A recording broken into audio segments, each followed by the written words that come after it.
નમસ્કાર, YNN ન્યૂઝમાં આપનું સ્વાગત છે। સમાચારમાં વાત કરીએ તો વડોદરા મહાનગરપાલિકાના ફાયર વિભાગ સામે ગંભીર આક્ષેપો સામે આવ્યા છે। આરટીઆઈ હેઠળ પ્રાપ્ત થયેલા દસ્તાવેજોના આધારે ફાયર વિભાગમાં કરોડોની ખરીદીમાં ગેરરીતિ અને તત્કાલીન ચીફ ફાયર ઓફિસર વિદેશમાં હોવા છતાં તેમની સહીથી એનઓસી ઇસ્યુ કરાઈ હોવાનો દાવો કરવામાં આવ્યો છે। આ સમગ્ર મામલે ગાંધીનગર વિજિલન્સમાં ફરિયાદ પણ કરવામાં આવી છે। સુરતના આરટીઆઈ કાર્યકર મિથલેશ યાદવે વડોદરા ફાયર વિભાગ દ્વારા ખરીદવામાં આવેલી અંદાજે ₹19 થી 20 કરોડની બ્રોન્ટો સ્કાય લિફ્ટ અંગે માહિતી મેળવી હતી। તેમના દાવા મુજબ પ્રી ઇન્સ્પેક્શન પ્રક્રિયામાં ગંભીર અનિયમિતતા સામે આવી છે। આક્ષેપ મુજબ નિયમો અનુસાર ગાડીનું pre inspection chief fire officer, technical અધિકારીઓ અને થર્ડ પાર્ટીની હાજરીમાં થવું જોઈએ, પરંતુ વડોદરા ફાયર વિભાગના કોઈ અધિકારી સ્થળ પર ગયા ન હોવા છતાં ઇન્સ્પેક્શન રિપોર્ટ તૈયાર કરવામાં આવ્યો હોવાનો દાવો કરવામાં આવ્યો છે। સૌથી ગંભીર આક્ષેપ એવો છે કે માર્ચ 2026 દરમિયાન તત્કાલીન chief fire officer Parth Brahmbhatt વિદેશ પ્રવાસે હતા, છતાં તેમના નામ અને સહીથી અંદાજે 23 ફાયર એનઓસી ઇસ્યુ કરવામાં આવી હોવાનું આરટીઆઈ દસ્તાવેજોના આધારે જણાવવામાં આવ્યું છે। આ ઉપરાંત ચીફ ફાયર ઓફિસર વિદેશમાં હોવા છતાં માત્ર કમિશનિંગ લેટરના આધારે બ્રોન્ટો કંપનીને કરોડો રૂપિયાનું પેમેન્ટ કરવામાં આવ્યું હોવાનો પણ દાવો કરવામાં આવ્યો છે। વિઝા અને અન્ય દસ્તાવેજોમાં સહીઓ અંગે પણ શંકા વ્યક્ત કરવામાં આવી છે। આ સમગ્ર મામલે આરટીઆઈ કાર્યકર દ્વારા ગાંધીનગર વિજિલન્સ વિભાગ તેમજ વડોદરા મહાનગરપાલિકામાં સત્તાવાર ફરિયાદો નોંધાવી ઊંડી તપાસની માંગ કરવામાં આવી છે। આશિષ જોશી, કોંગ્રેસના કાઉન્સિલર, ફાયર વિભાગ સામે કરવામાં આવેલા ગંભીર આક્ષેપોની હવે સત્તાવાર તપાસ થાય છે કે નહીં અને વહીવટીતંત્ર તરફથી શું સ્પષ્ટતા કરવામાં આવે છે તેના પર સૌની નજર રહેશે। હાલ સુધી આ મુદ્દે સંબંધિત અધિકારીઓનો સત્તાવાર પ્રતિભાવ સામે આવ્યો નથી। રિપોર્ટર રાહુલ રાજપૂત।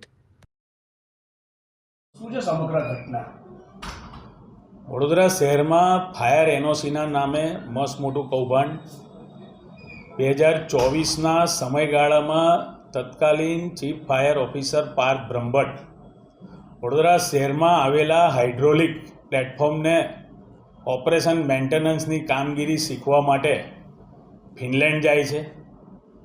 જે પણ ટેન્ડરની શરતો પ્રમાણે ફિનલેન્ડ જવાનું જે હતું હાઇડ્રોલિક પ્લેટફોર્મને ચેક કરવા માટે, એ જ્યારે એ એસેમ્બલ થતું હોય, બનતું હોય ત્યારે હતું।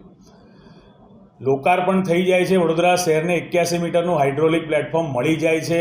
એના 17 દિવસ પછી ચીફ ફાયર ઓફિસર જે તે સમયના દિલીપ રાણા કમિશનરના બોગસ લેટર જે કહેવામાં આવે છે, એ લેટરના આધારે વિઝા મેળવીને ફિનલેન્ડનો પ્રવાસ કરે છે।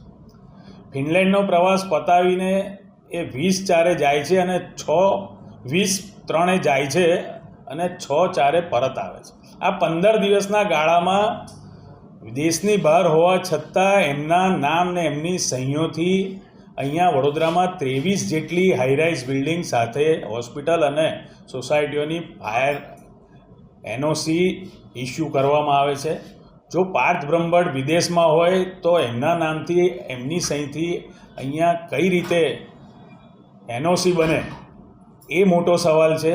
અત્યારે જ્યારે ફાયર ડિપાર્ટમેન્ટ ઘેર ઘેર અને ક્લાસીસોમાં જઈને ફાયરની સમજ આપે છે, ફાયરની એનઓસીની તપાસ કરે છે, તો આ જ ભ્રષ્ટ ફાયર ડિપાર્ટમેન્ટે 2024માં તમારો ફાયર ઓફિસર વિદેશમાં હતો ત્યારે અહીંયા જે એના મળતિયાઓએ સ્થળ તપાસ કરીને ફાયર એનઓસી બનાવી છે, એની તપાસ થવી જોઈએ।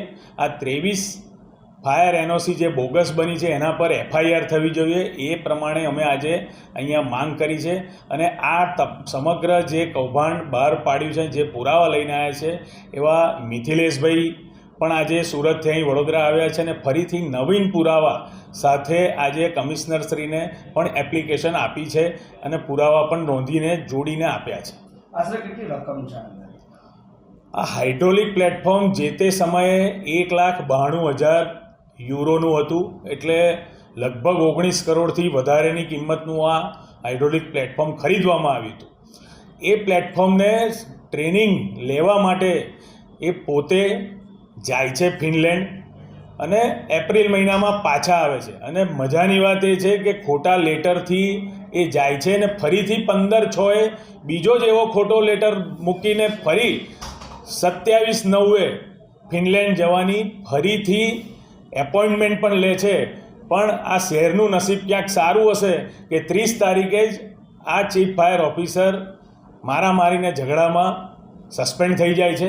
એટલે ફરીથી ગયા છે કે કેમ એ પણ તપાસનો વિષય છે, પણ ફરીથી એમણે વિઝા એપ્લિકેશન દિલીપ કુમાર રાણાના સાઇનથી મૂકેલો છે એ ચોક્કસ વાત છે. એટલે આ બધી જ બાબતની તપાસ થવી જોઈએ.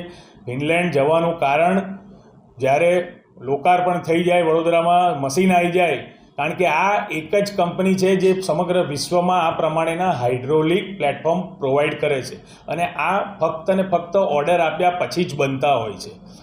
એમને જે કમિશનિંગ લેટર રજૂ કર્યો છે એમાં પણ એમની ટ્રેનિંગની તારીખ 18થી 22 છે.